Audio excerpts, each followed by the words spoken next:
Good day. Welcome to Teacher Ariel TV.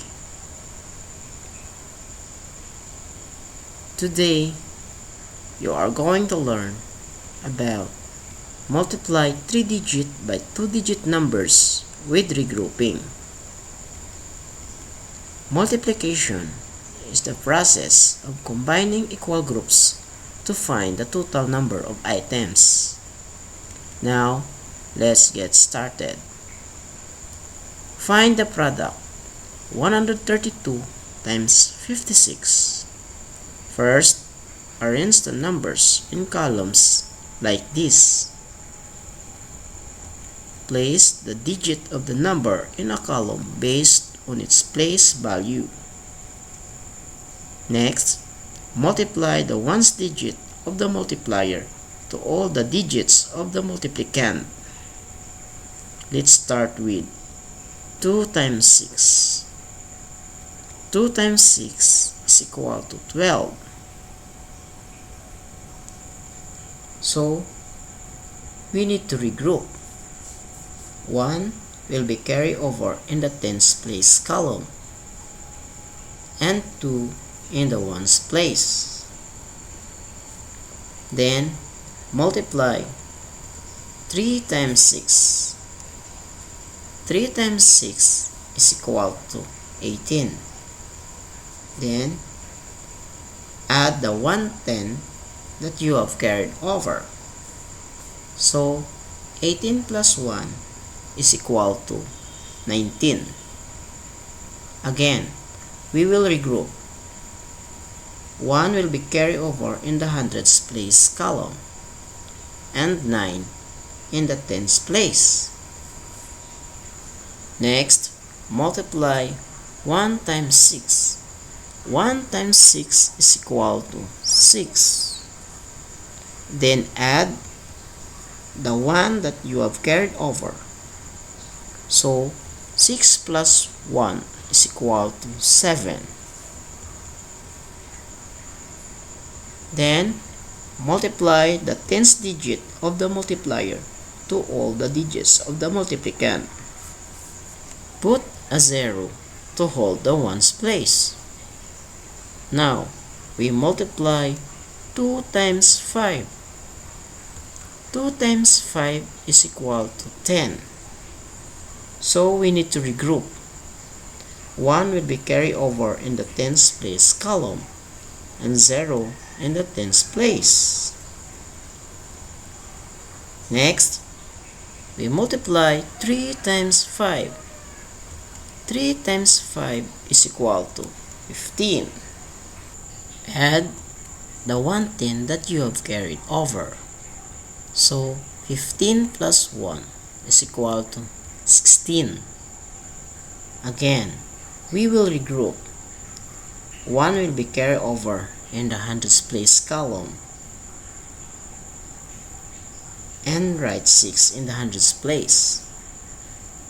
Next, we multiply 1 times 5. 1 times 5 is equal to 5. Add 1 that you have carried over. So 5 plus 1 is equal to 6. Next, we add the partial products to get the final answer. 2 plus 0 is equal to 2. 9 plus 0 is equal to 9. 7 plus 6 is equal to 13, which we regroup 1,000 and 300s. 1 plus 6 is equal to 7. So, the final answer is 7,392. Another example. Find the product 348 times 73. First, arrange the numbers in columns like this. Place the digit of the number in a column based on its place value. Next, multiply the ones digit of the multiplier to all the digits of the multiplicand. Let's start with 8 times 3. 8 times 3 is equal to 24. So, we need to regroup. 2 will be carried over in the tens place column and 4 in the ones place. Then, multiply 4 times 3. 4 times 3 is equal to 12. Add the two tens that you have carried over. So, 12 plus 2 is equal to 14. Again, we will regroup. 110 will be carried over in the hundreds place column and 4 in the tens place. Next, multiply 3 times 3. 3 times 3 is equal to 9. Add the 1 that you have carried over. So, 9 plus 1 is equal to 10.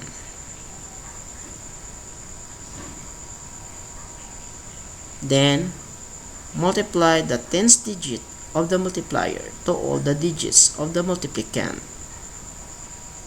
Put a 0 to hold the ones place. Now, we multiply 8 times 7. 8 times 7 is equal to 56. So we need to regroup. 5 will be carried over in the tens place and 6 in the tens place. Next, multiply 4 times 7. 4 times 7 is equal to 28. Add the 5 tens that you have carried over. So, 28 plus 5 is equal to 33. We will regroup. 3 will be carried over in the hundreds place column and 3 in the hundreds place. Next, we multiply 3 times 7. 3 times 7 is equal to 21. Add 3 that you have carried over. So, 21 plus 3 is equal to 24. Next, we add the partial products to get the final answer. 4 plus 0 is equal to 4. 4 plus 6 is equal to 10, which we regroup 100 and 0 tens.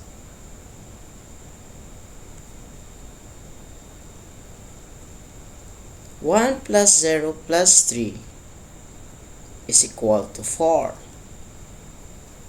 And 1 plus 4 is equal to 5.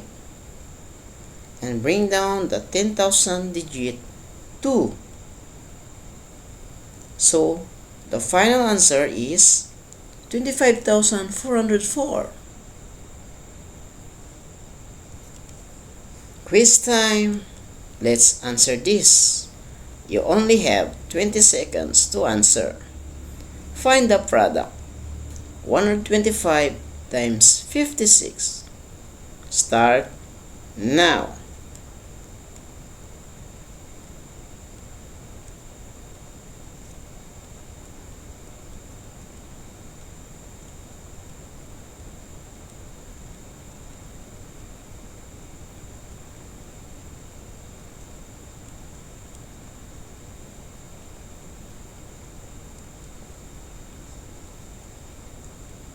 Time's up.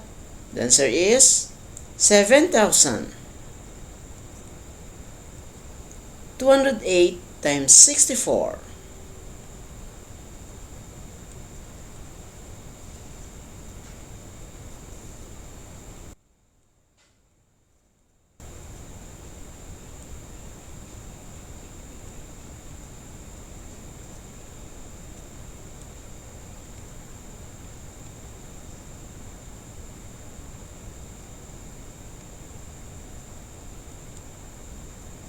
times up.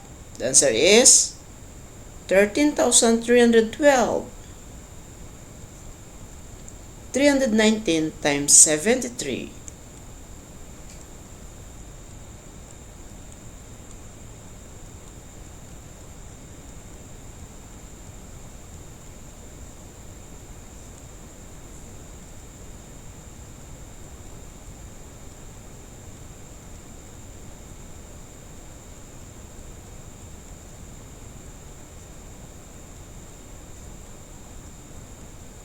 Times up. The answer is 23,287.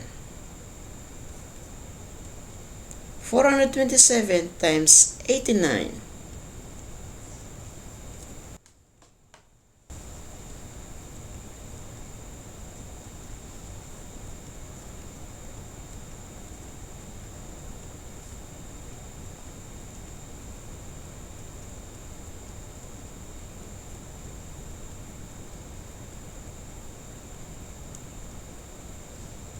Times up.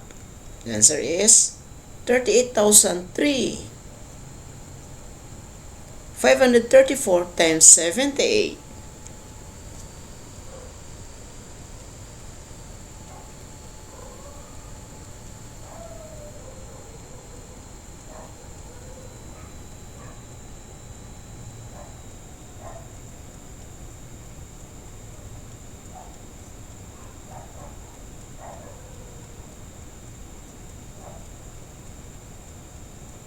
Times up. The answer is 41,652. 674 times 29.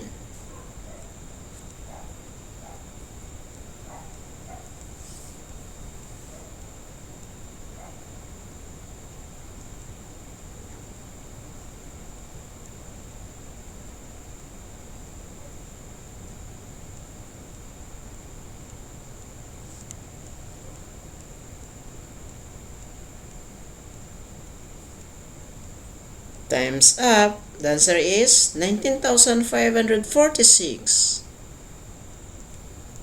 785 times 35.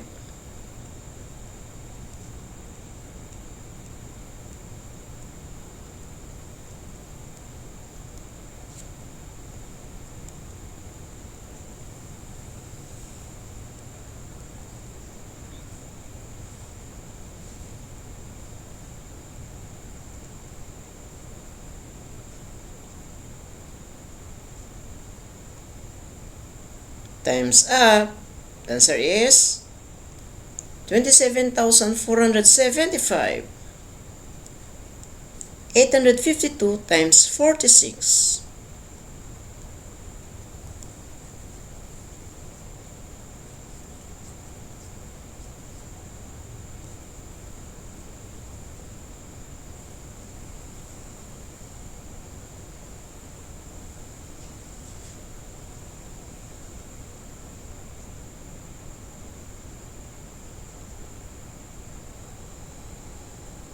Times up.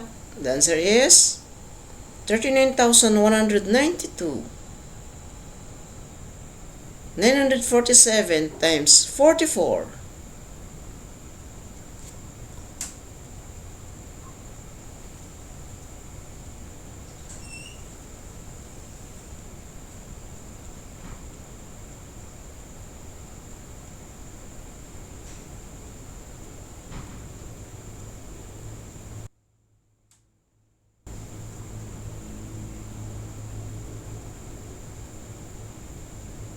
Times up. The answer is 41,668. 239 times 54.